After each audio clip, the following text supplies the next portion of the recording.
Hola. Hola, hola, buenas tardes. Bueno, primero que nada, pues pedirle permiso para grabarlo otra vez, aunque creo que Mauriño le había avisado, ¿no? Pero pues voy a grabar la reunión, pues para que lo podamos presentar en la materia. Claro que sí, Ok. adelante, sin problema. Primero que nada, pues si nos puede dar como su nombre completo, como para identificarlo y así. Bueno, mi nombre completo es Gustavo Argenis Hernández Segura. Ok, muy bien. Ahora, la primera pregunta que le queríamos hacer es como para contextualizar el asunto, ¿en qué área de la fisioterapia se desenvuelve usted? O sea, ¿a qué se dedica básicamente en la fisioterapia? Sí, claro, con gusto. Actualmente yo ya estoy más en la parte de la rehabilitación de la disfagia y la deglución y consecuentemente fisioterapia neurológica, porque la mayoría de mis pacientes tienen este antecedente neurológico o es la razón por la que presentan la disfagia. Ok. ¿Esos pacientes son generalmente jóvenes? O sea, ¿son pacientes chicos o también adultos? No, normalmente son adultos, son mujeres en el rango de edad de los 60 a los 70 años más o menos, promedio 60 años. Ok, muy bien. Ahora sí, ya como a lo que vamos de toda esta entrevista, el primer punto es que considera usted importante el modelo de intervención en fisioterapia. El modelo sí, claro, es muy importante. Ok, o sea, por qué es importante y cómo lo utiliza usted en su campo? Bueno, es importante porque es lo que le aporta un método a la fisioterapia en términos de, sobre todo principalmente el proceso de valoración, y no nada más se suscribe a eso, sino también en todo el proceso de seguimiento del paciente. Eh, Como ustedes ya sabrán, pues bueno, desde el punto de vista científico, el nivel licenciatura, pues implica una responsabilidad muchísimo mayor en términos de lo que es la recepción de un paciente de primera vez, la responsabilidad del manejo de la norma oficial mexicana del expediente clínico y de las recomendaciones de la Confederación Mundial de la Fisioterapia, que están alineadas con la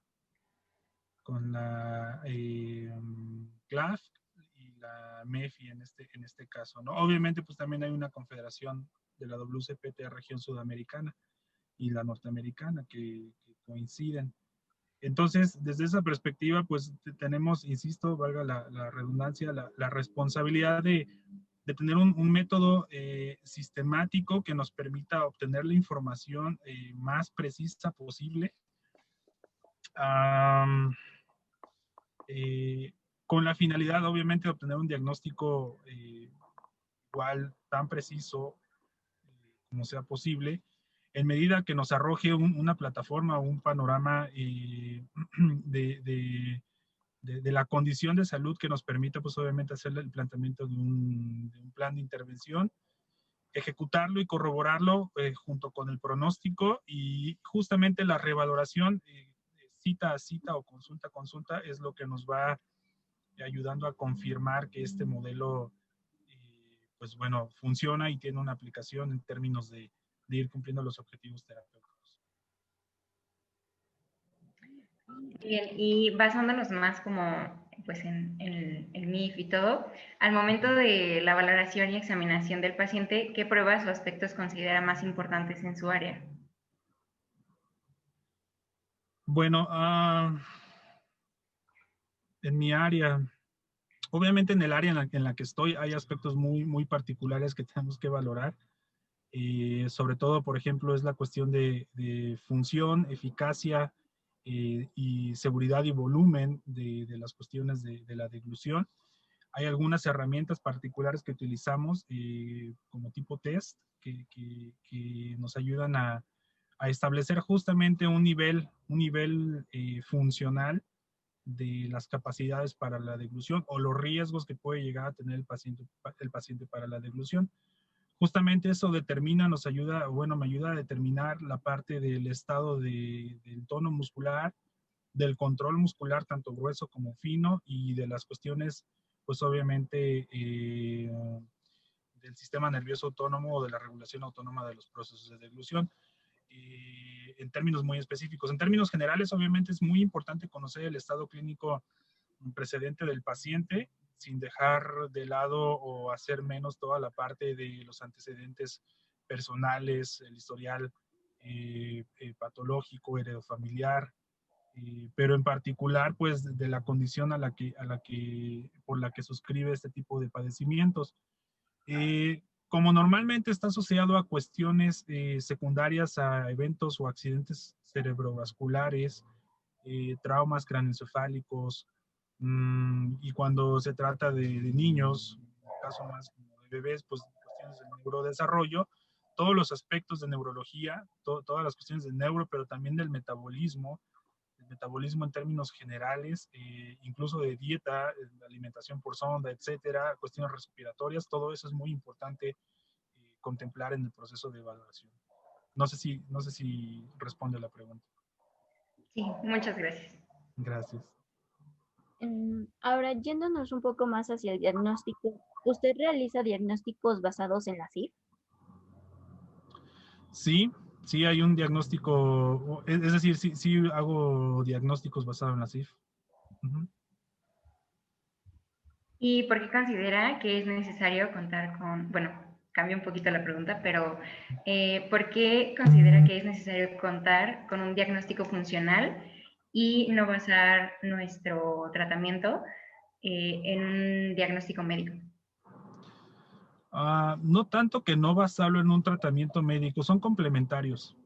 Son complementarios porque justamente en mi área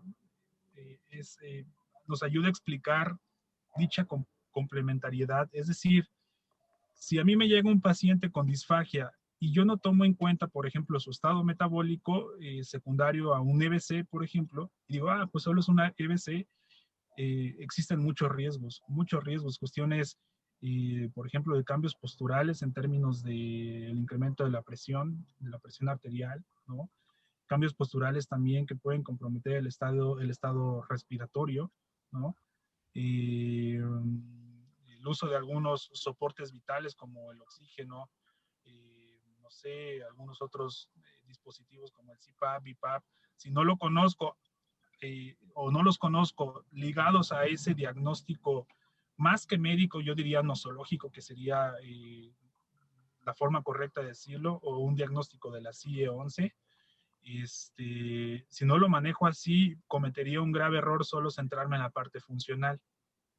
La parte funcional por sí misma tampoco podría decirte absolutamente todo. Uno va de la mano con el otro y justamente van marcando la evolución de la progresión funcional del paciente, pero también del estado clínico.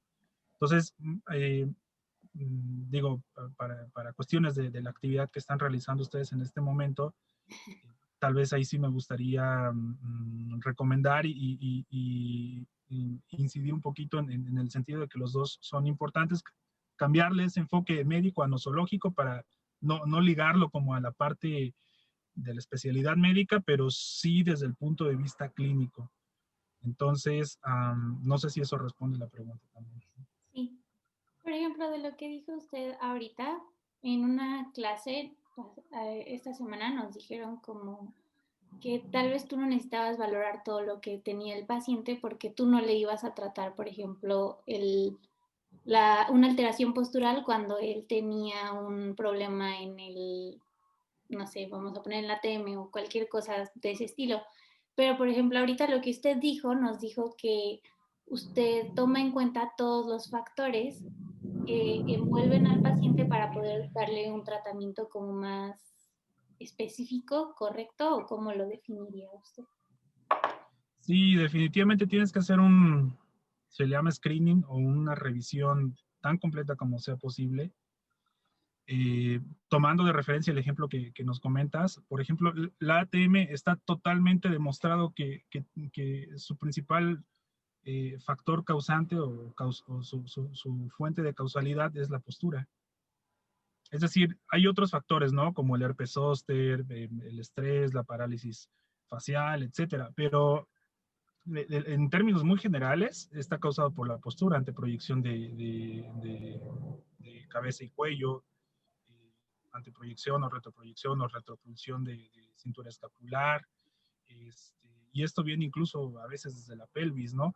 Claro que en términos, por ejemplo, de los eventos que vaya presentando la ATM, como es la inflamación, más que el dolor, la inflamación, en una fase de la rehabilitación, tal vez sí la atención es más localizada, ¿no?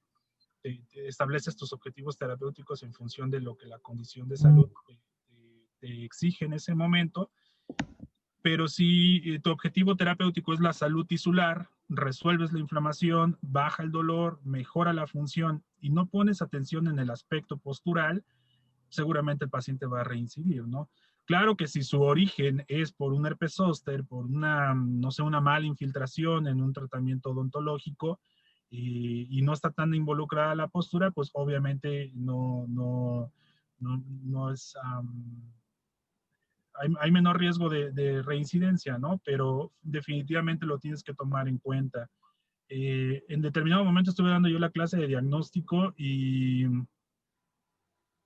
sucedía mucho que, por ejemplo, en algunas cuestiones, tal vez ahí sí haya un poco de razón, ¿no? Por ejemplo, el paciente llega por una epicondilitis. Obviamente, por eso la anamnesis es muy importante. Hacer el cuestionario y dirigir el cuestionario de una forma tan acertada, pues te permite saber más o menos cuáles son o con mayor precisión, cuáles son los factores que pueden desencadenar este epicondilitis. En ese caso, pues no te vas a poner a explorar, por ejemplo, reflejos tendinosos de infrarrotulianos o rotulianos, ni aquíleos, o sea, no vas a hacer exploración de todos los dermatomas, ni vas a hacer test de hombro, o sea, no.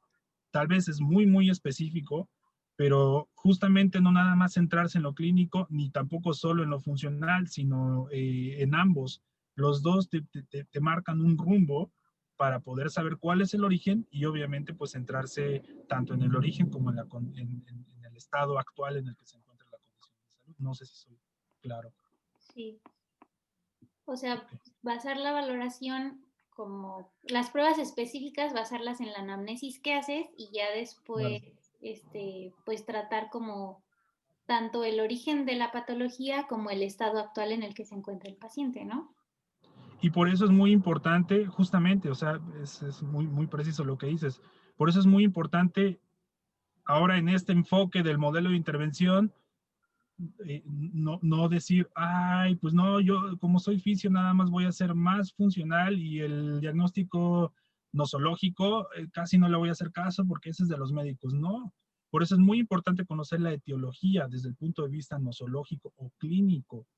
Porque si tú, en el caso de la ATM otra vez, o sea, si tú dices, pues no, o sea, funcionalmente esto nada más le afecta a abrir y cerrar la boca, al comer y al hablar, y puedes estar cometiendo un error porque etiológicamente deberías saber que la incidencia más alta es por postura.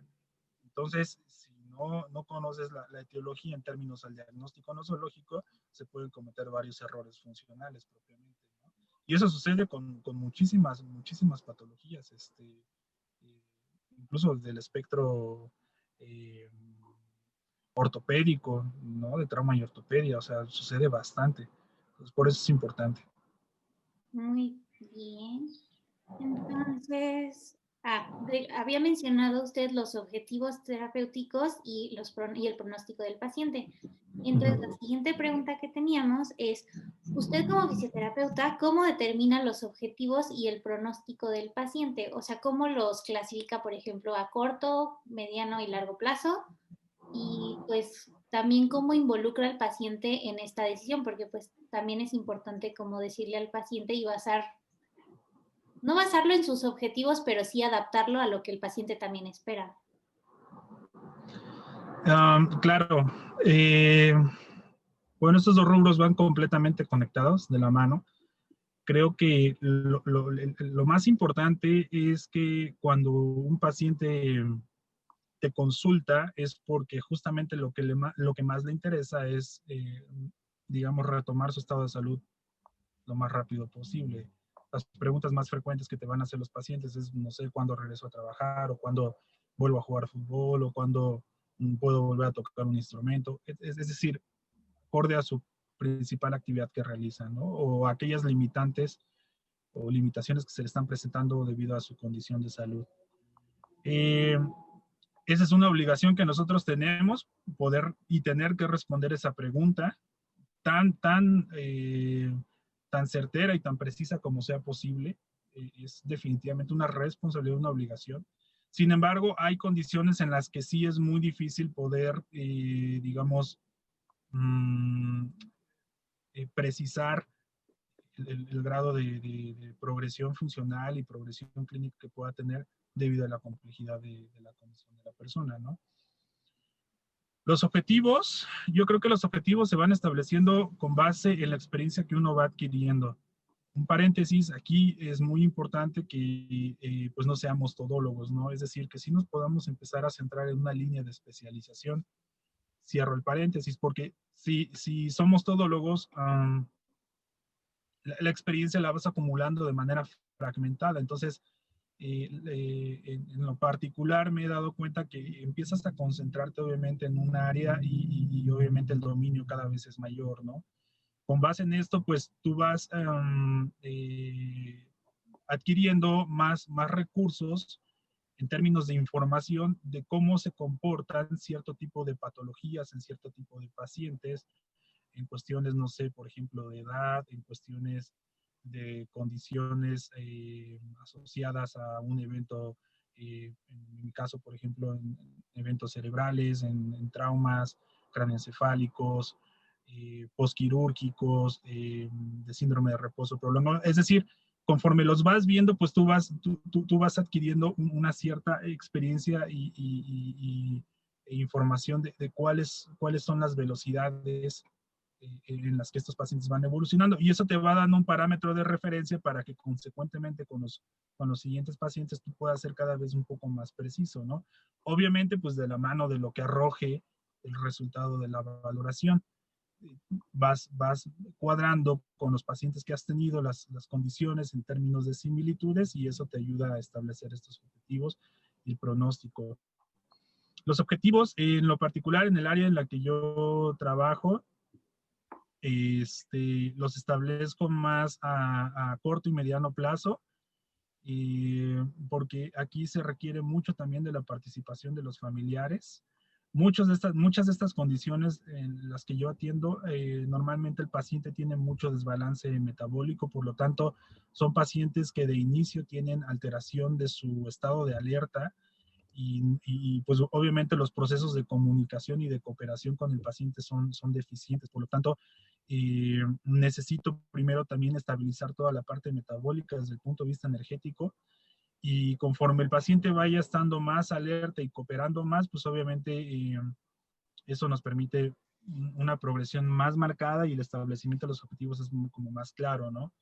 Los objetivos en mi caso son más con los familiares, que me ayuden a mantener al paciente más activo, más alerta en distintos cambios de posición, algunos ejercicios que yo les voy dejando, algunas recomendaciones que yo les voy dejando. Y mis objetivos a corto plazo normalmente es en cuestiones de la evolución de semana por semana. Mis objetivos de mediano plazo normalmente los manejo en periodos de 4 a 6 semanas. Y el objetivo a largo plazo lo empiezo a establecer cuando voy viendo que la evolución a mediano plazo se va dando como yo espero que vaya progresando. Y es muy variable, pero regularmente yo creo que en este tipo de padecimientos, los objetivos a largo plazo los establezco como entre los 2 y los 4 meses, ¿no? Pero hay casos que obviamente rompen esa estadística y puede ser un poquito más prolongado o puede ser más rápido. Normalmente yo me centro más en los de corto y mediano plazo. Y el pronóstico, como te decía al inicio, va totalmente de la mano. Yo creo que el pronóstico sí te lo da un poco más la valoración. Por eso vuelvo a lo mismo, la parte clínica, la parte nosológica es muy importante, porque Si solo valorara la parte funcional, cometería muchos errores, al menos en el área en la que yo me desenvuelvo, ¿no? Es muy importante saber si tiene estudios el paciente o la paciente, estudios obviamente de laboratorio, estudios específicos de imagenología, no sé, de algún especialista, por ejemplo, manometrías, videoendoscopías, etcétera. Y son elementos que a mí me ayudan para construir un mejor marco de referencia del estado actual de mi paciente. Entonces, todo eso me ayuda mucho a poder establecer un pronóstico más preciso. Muy bien.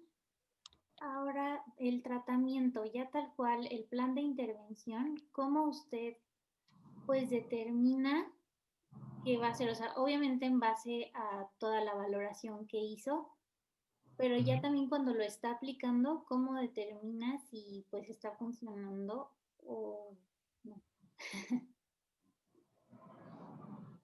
Bueno,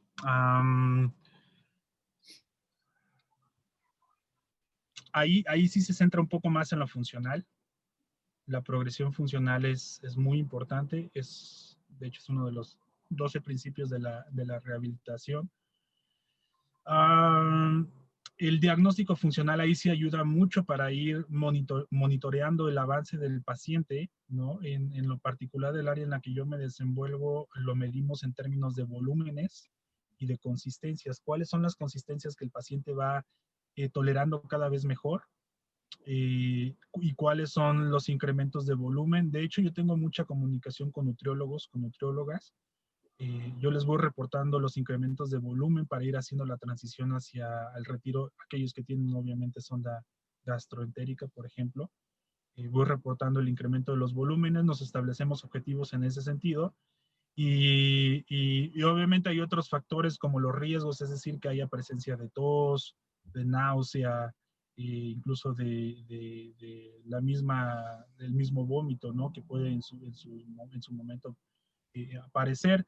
Hay otros datos motrices, por ejemplo, el movimiento de la lengua, las aberraciones, anomalías del control motor de la lengua, la cantidad de salivación o hidratación a nivel oral, las funciones orofaringias, el sello labial, la generación del vacío a nivel oral, orofaringio, si hay presencia de cialorrea o no, etcétera. Entonces, esos datos, conforme se vayan integrando o vayan desapareciendo, por así decirlo, o vayan mejorando en términos funcionales, es lo que va marcando la progresión del tratamiento. Aún siendo que sea un área muy específica, el tratamiento sí puede variar en cada paciente, ¿no? Hay esquemas que son un tanto consistentes o regulares para la mayoría de los pacientes, pero definitivamente, pues cada paciente, acorde a su funcionalidad, maneja distintos volúmenes, distintas velocidades, distintos riesgos. Y en este caso, pues obviamente también manejo la parte de electroestimulación. Entonces, hay distintas disposiciones de los electrodos. También, pues, obviamente se maneja una distinta dosificación en términos de frecuencias, longitud de pulso de intensidad en términos de miliamperes. Pues bueno, conforme la evolución del paciente es como se determina la progresión o los ajustes del plan de tratamiento. No es un plan lineal. Muy bien. Hablando de la evolución del paciente, en la MEFI, los pasos que da, el último es la reevaluación, pero pues lo que usted nos dice más bien es como una evaluación como pues más constante, ¿no? Estar checando todo el tiempo si el paciente pues le está funcionando el tratamiento o no. Y de eso, los tratamientos que usted aplica cambian mucho y muy rápido o son como, pues no lineales, solo como, y son muy estructurados, pues. Sí, mis tratamientos regularmente cuando hay un muy buen balance en términos del diagnóstico nosológico, funcional, un muy buen diseño del tratamiento, el tratamiento se va ajustando prácticamente casi cada semana. Digo, también tengo experiencia en el área de trauma y ortopedia. En el área de trauma y ortopedia podría decir que, al menos yo en lo particular, el tratamiento se reajusta prácticamente diario. O sea, cada sesión, pues. Pero en el área de disfagia y de ilusión, normalmente cada semana, porque ahí sí necesitamos ser muy consistentes, sobre todo en la parte del volumen tipo de consistencia y función y seguridad. Entonces llevamos al paciente como por objetivos muy claros, incluso con vasitos dosificadores, vamos incrementando de 25 mililitros y cada vez que lo va logrando, pues obviamente es el reajuste del tratamiento, ¿no? Y los cambios de consistencias y unidades de medida. Entonces ahí los cambios normalmente son que aunque desde el punto de vista de revaloración del MIF, sí es cada sesión, ¿no? Es decir, cada sesión uno va notando cambios, ¿no? Pero en términos de reajuste del tratamiento, normalmente casi cada semana. Ok. Y pues no sé, ya terminamos las preguntas que habíamos planeado, pero no sé si mis compañeras tengan más preguntas que le quieran hacer. No, yo no tengo ninguna hasta ahorita. Todo bien. Gracias. Gracias. Bueno, más que una pregunta sería como un consejo, desde toda su experiencia, ¿qué consejo nos daría a nosotras que pues vamos comenzando para la realización del MIF? O realmente en su experiencia, ¿qué pasos del MIF son los que realmente se aplican constantemente? Muy bien. Yo creo que, bueno, la pregunta más rápida es la segunda. Todos los pasos son importantes y todos se aplican todo el tiempo. No hay ninguno, yo no pondría ningún nivel del MIF, aunque están a veces establecidos en una pirámide. Yo no los pondría en una pirámide, yo los pondría más en un sistema lineal y paralelo en ambas direcciones, o en una columna, porque todos los niveles son muy importantes. Yo no pondría ninguno como en menor proporción al otro. Todos son muy, muy importantes. Eso desde mi perspectiva profesional. Desde como consejo que yo les podría dar, que están ustedes en formación y obviamente, como dices, pues en esta trayectoria, mi consejo es que pudieran elegir o irse dando cuenta de un área particular, ¿no? De ejercicio profesional, trauma y ortopedia, gerontología, etcétera, no sé, la que a ustedes les llame la atención. Para que, pues bueno, en ese sentido puedan ustedes tener un poquito más de enfoque en términos de lo clínico y de lo nosológico. O sea, me gustó mucho tu pregunta, tipo solicitud digamos, de consejo, porque vuelvo al mismo punto que platicábamos hace rato. Es decir, si yo atiendo de todo tipo de pacientes, me llega un gerontológico y después algo de de dermatofuncional y después, la verdad es muy difícil tener una reserva de información clínica y la aplicación normalmente se vuelve un poco más técnica.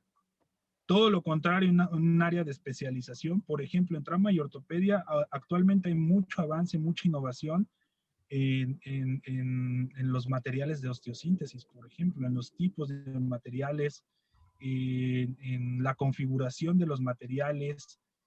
Obviamente, esta tecnología, esta innovación en tecnología va haciendo que estas cirugías sean más funcionales, que el paciente tenga una rehabilitación temprana tan pronto como sea posible, pero tú también debes conocerlo desde un punto de vista, y pues obviamente biomecánico, ¿no? Y si no es así, si no te concentras desde esa perspectiva y te llega un paciente con un nuevo dispositivo, pues tienes un paciente neuro, tienes uno de disfagia, tienes uno de dermato y te mandan este paciente nuevo con una placa, no sé, tipo Z para la fractura X, ¿no? Y dices, bueno, este elemento qué es y cuál, pues no tienes el tiempo suficiente como para hacer las revisiones en cada uno de esos pacientes, ¿no? Yo creo que lo más importante podría ser eso, ese sería mi consejo, que traten de elegir un área en particular, especialícense tanto como puedan, obviamente esto requiere como mucho estudio, se van a dar cuenta con el paso del tiempo que incluso estando solo en un área, la información es vasta, es muchísima, Pero al mismo tiempo, al estar de manera constante en esa área, pues se van a hacer cada vez más expertos y el dominio del MIF, del manejo del paciente y todo esto, pues obviamente va a ser muchísimo mayor. ¿En qué se traduce? En una alta eficiencia del tratamiento de sus pacientes. Es decir, pacientes que, pues bueno, logran objetivos muy rápidos, logran un proceso de rehabilitación más rápido, más preciso, pero sobre todo más eficiente, ¿no? No sé si esto contesta tu pregunta o es Sí, suficiente. sí, muchas gracias. No, de nada. Pues creo que eso sería todo. Y muchas gracias por el tiempo y por darnos la oportunidad de entrevistarlo. No sé, algo más que quieran decir ustedes. No, pues al contrario, gracias por la confianza. Me parece que es muy buen ejercicio el que están haciendo ahorita de esta parte de la entrevista. Y felicitarlas, son muy buenas preguntas. Y pues bueno, en particular de ustedes me gustaría, obviamente en un futuro, poder encontrarnos en pasillo y tener un diálogo profesional tan estructurado como sea posible en términos de la búsqueda del beneficio a nuestros pacientes, ¿no? Contar con colegas bien preparadas, entonces, que sé que así va a ser, y pues no, al contrario, agradecerles a ustedes. Bueno, muchísimas gracias. Eso sería todo. Hasta luego. Que Muchas tengas gracias a un día. ustedes. Gracias igualmente, bonito día. Bye. Bye. Bye.